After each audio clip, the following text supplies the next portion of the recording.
I have 10 basic rules. I'm going to walk you through all of them, but honestly, if you just choose one of them and master it, you're already going to enjoy better conversations. Number 1, don't multitask. And I don't mean just set down your cell phone or your tablet or your car keys or whatever's in your hand. I mean, be present. Be in that moment. Don't be thinking about your argument you have with your boss. Don't be thinking about what you're going to have for dinner. If you want to get out of the conversation, get out of the conversation. But don't be half in it and half out of it. Number 2, don't pontificate.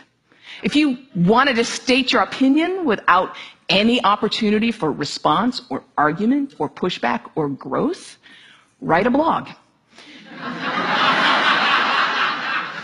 No, there's a really good reason why I don't allow pundits on my show, because they're really boring.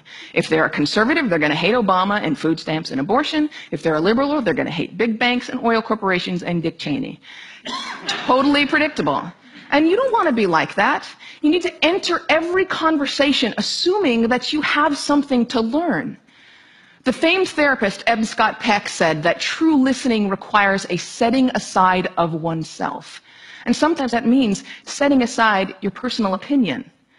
He said that sensing this acceptance, the speaker will become less and less vulnerable and more likely to open up the inner recesses of his or her mind to the listener. Again, assume that you have something to learn. Bill Nye, everyone you will ever meet knows something that you don't. I put it this way: everybody is an expert in something.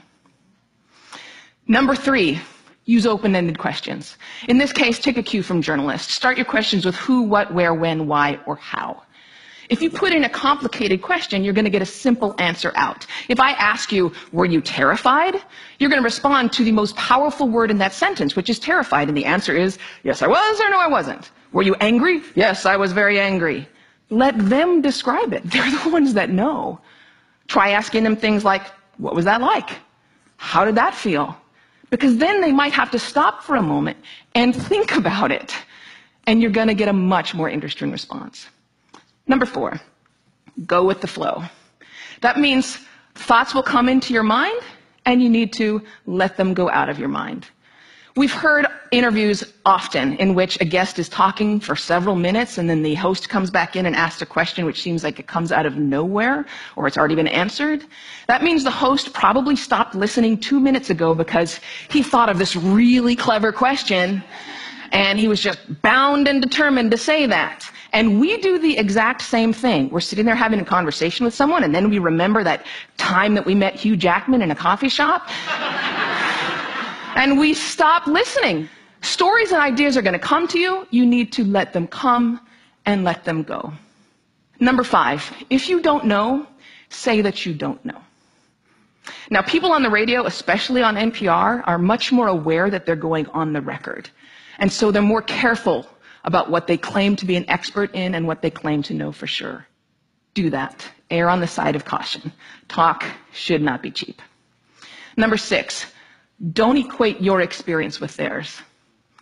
If they're talking about having lost a family member, don't start talking about the time that you lost a family member. If they're talking about the trouble that they're having at work, don't tell them about how much you hate your job. It's not the same. It is never the same. All experiences are individual.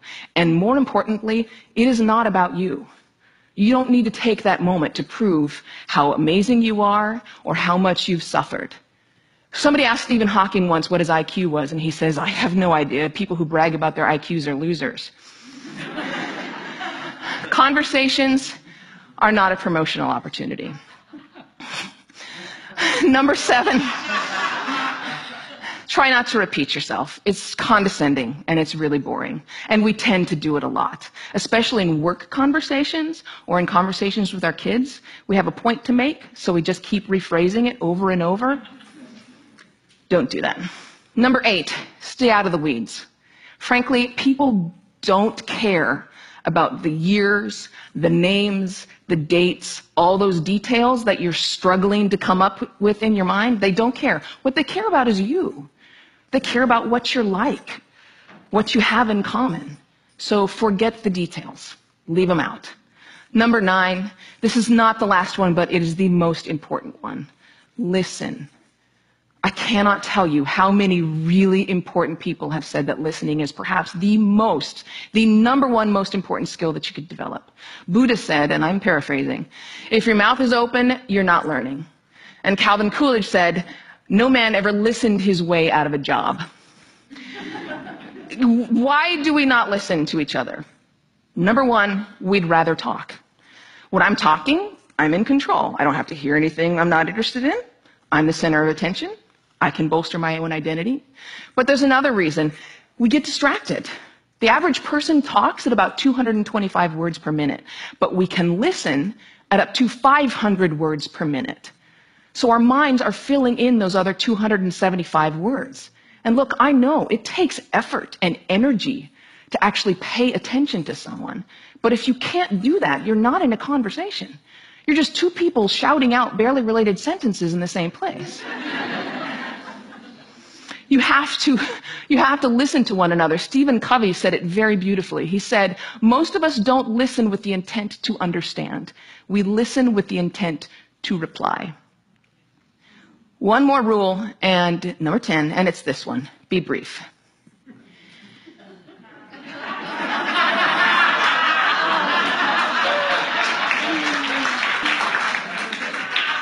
All of this boils down to the same basic concept, and it is this one. Be interested in other people. You know, I grew up with a very famous grandfather, and there was kind of a ritual in my home. People would come over to talk to my grandparents, and after they would leave, my mother would come over to us, and she'd say, do you know who that was? She was the runner-up to Miss America. He was the mayor of Sacramento. She won a Pulitzer Prize. He's a Russian ballet dancer. And I kind of grew up assuming everyone has some hidden amazing thing about them. And honestly, I think it's what makes me a better host. I keep my mouth shut as often as I possibly can. I keep my mind open, and I'm always prepared to be amazed. And I'm never disappointed. You do the same thing. Go out, talk to people, listen to people, and most importantly, be prepared to be amazed.